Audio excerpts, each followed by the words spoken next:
Hey guys, welcome back. We are doing lesson 6. I am still in my house. So let's get busy with our wit and wisdom lesson today. So, our focus question today that we have been working on through all these lessons up until today is how is the wind a powerful force? Okay. And our content framing question today is what is the essential meaning of feel the wind? So we're going to look at overall meaning of this book. So in this lesson, we are going to discuss the essential meaning of feel the wind by making suggestions for possible meanings and then finding text evidence to support it. We're going to work on completing part 1 of our focus question task 1 by identifying information that is similar and different between the research sources that we've been using. And we're also going to select details from the sources that best answer the questions about what the wind does during a hurricane to include in our informative paragraph. All right, guys. So with that being said, let's get started with our practice fluency. So I am going to share my screen. Okay, so our fluency, feel the wind, Arthur Doros. Wind is moving air. Air is what we breathe. It is everywhere around us, even though we can't see it. We can't see air and we can't really see wind, but we can see the wind move things. Wind pushes clouds across the sky. Wind flutters leaves of trees and makes ripples on the lake. All right. So from here, we are going to go into our video. So let me bring our video up.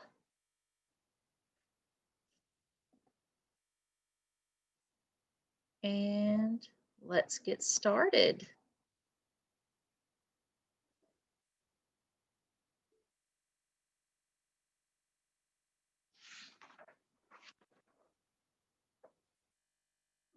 Nose itches.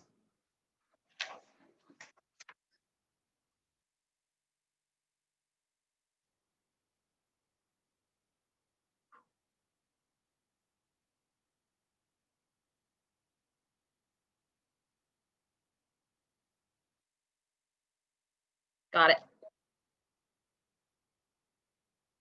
Got it.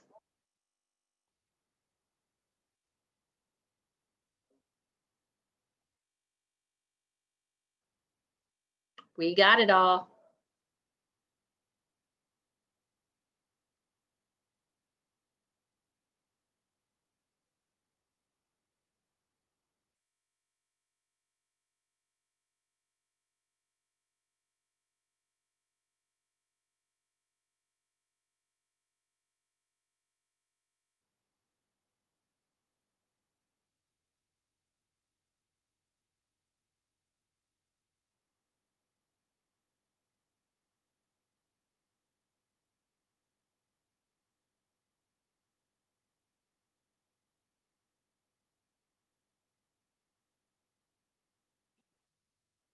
Essential meaning.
Hmm.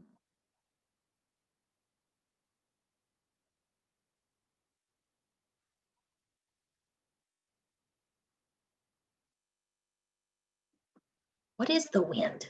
Well, the wind is moving air, right? And the wind can be hot air or cold air, right? Because the hot air goes out and the cold air moves in to make wind. It's something we can't see, but we can hear it and we can feel it, right? So let's see.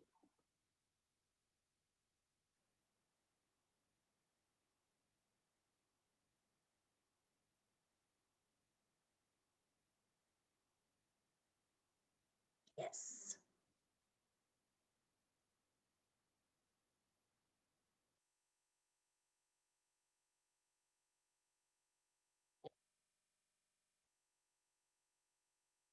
Hmm. Where is the wind? It's everywhere, isn't it? It's all around us.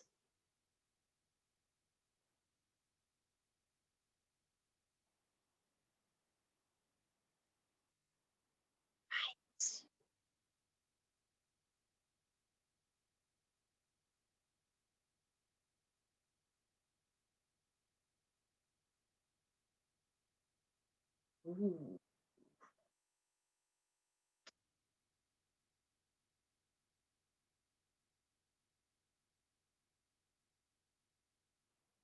Ooh, what can the wind do? We know the wind can knock trees down. It can change the weather. We know that the wind carries seeds and puts them in other places to make things grow. We also know the wind can change the shape of rocks. It can help fly kites and gliders. And the wind also gives us power, electricity, right? It helps grind grain, saw wood. The wind gives us a lot.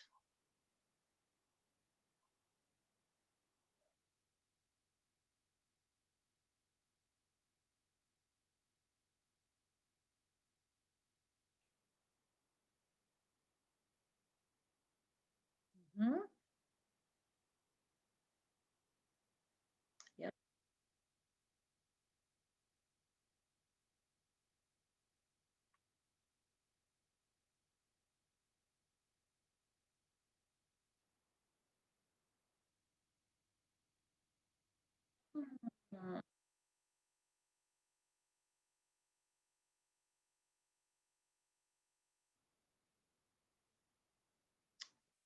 Mhm.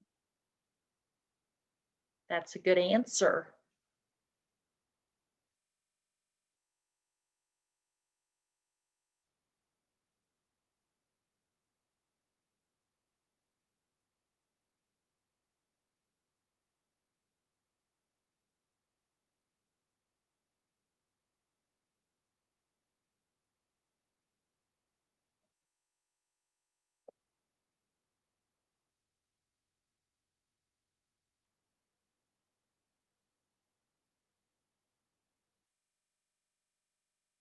Hmm.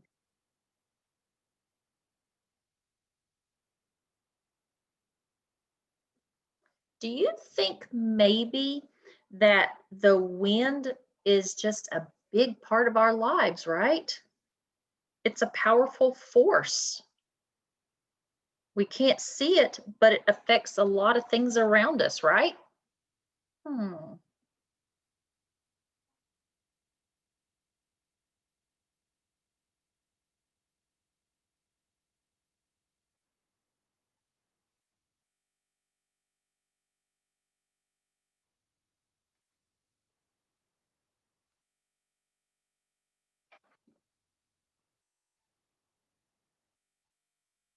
Hmm. Yep. Yes, we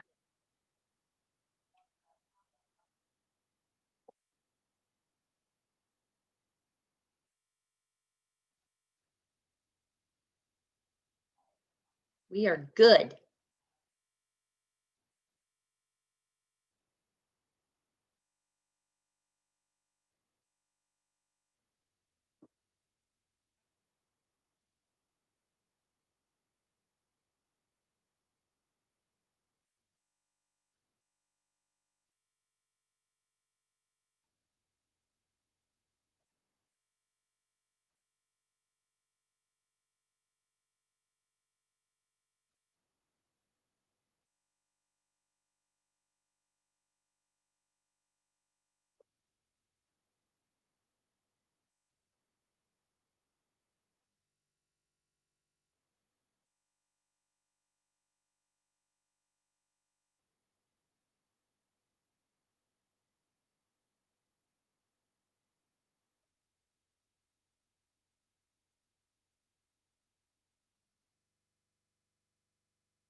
Okay, guys, I'm going to take it back a second so you can see that chart one more time. Sorry about my dog barking.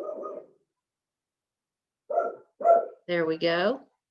Okay, so make sure that you've got this written down and that you've got a line drawn between the details that are similar, and then underline the details that are different, okay?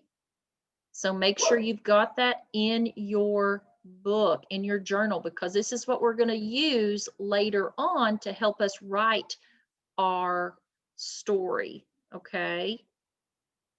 All right, so let's move on.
Of a hurricane. All right, now that we've reviewed the research that we've gathered from all three sources, you now need to choose two details from two different sources that you would like to include in your informative paragraph about what hurricane winds can do. And you're going to write them in your journal. I'm going to say it one more time. You are going to choose two details from two different sources that you want to include in your informative paragraph about what hurricane winds can do. Are you ready? Pause the video now and write your details in your journal. Okay, my friends, I've got the video paused. So you need to pick two details. You can pick one from Feel the Wind, one from the DK website and photo, or one from the Storm of Galveston. Remember, all you need is two details, okay? I'm not going to choose for you. I'm letting you choose this time. So you pick two details.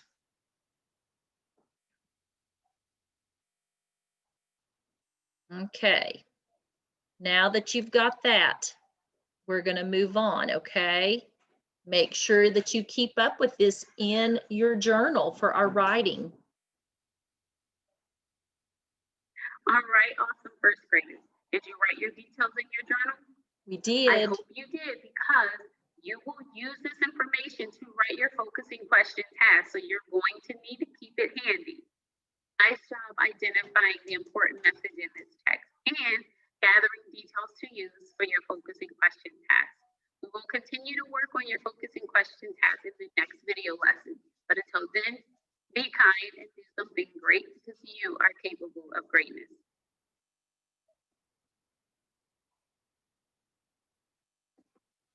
All right, my friends, We are not writing anything today to turn in. This is to be kept in your journal because we are going to write in the upcoming lessons, okay? So don't turn anything in today dealing with our writing. All right. So let's talk about nouns and verbs. So what do we know about nouns? They're people, places, or things, right? What do we know about verbs? Verbs show an action. So what I'm going to do is I'm going to call out some nouns, and I want you to tell me if it's singular or if it's plural. Wait, but what does singular mean? It means there's just one, right? And plural means there's more than one. So I want you to listen, okay? And if you hear that it's singular, hold up one finger. If you hear that the noun is plural, hold up two fingers. Ready? Clouds. Hope you held up two fingers because it's clouds. What about wind? There's just one. What about tree? One. Storms. Two. Hurricane. One. Awesome job. Awesome job. Okay. Now, let's see here. What were some of the verbs that we heard in our story? You remember some of the verbs we heard? We heard the word blow. We heard the word flap. We heard the word rise and move and change, didn't we? Okay. Now, how do we use nouns and verbs in sentences so they match or agree? Do you remember?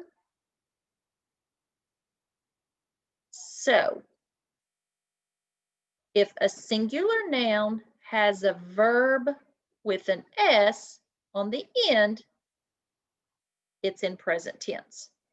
But if a plural noun, meaning it has an S on it, the verb doesn't have an S on the end in the present tense. Okay? So let's look at a couple of sentences here. Let me write them up here real fast, and then we are going to look at them. I'm going to move this around so you can see my board again.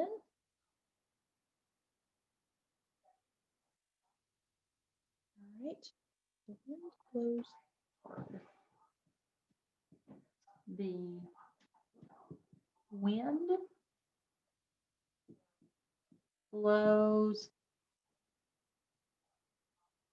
hard during a hurricane. And I'm just going to go down here below it.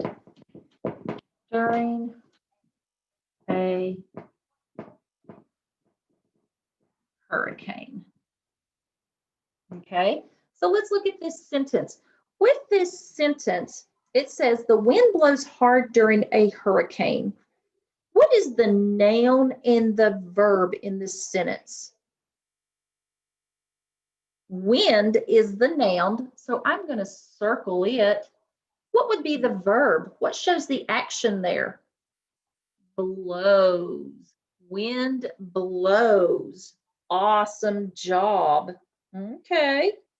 The verb is in present tense, so that means it matches with the noun. Okay, so let's look at another sentence. The leaves fall on the ground. Okay, so we're going to circle the noun again and underline the verb. What is the noun there? Leaves. Oh, notice it has an S on it, right? Okay, so what's our verb? Fall. Notice it has the S, but it does not. This doesn't have the S, but that does because they match, all right? They match each other. The verb is in the present tense. It has to match or agree with the noun or the subject of the sentence. Okay.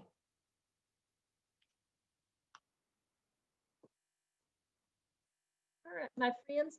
Well, that is the end of our lesson today. Remember, our nouns and our verbs have to match up, okay? And we will meet back here again tomorrow for lesson 7. Until then, have a wonderful, awesome day, and I will see you later, my friends.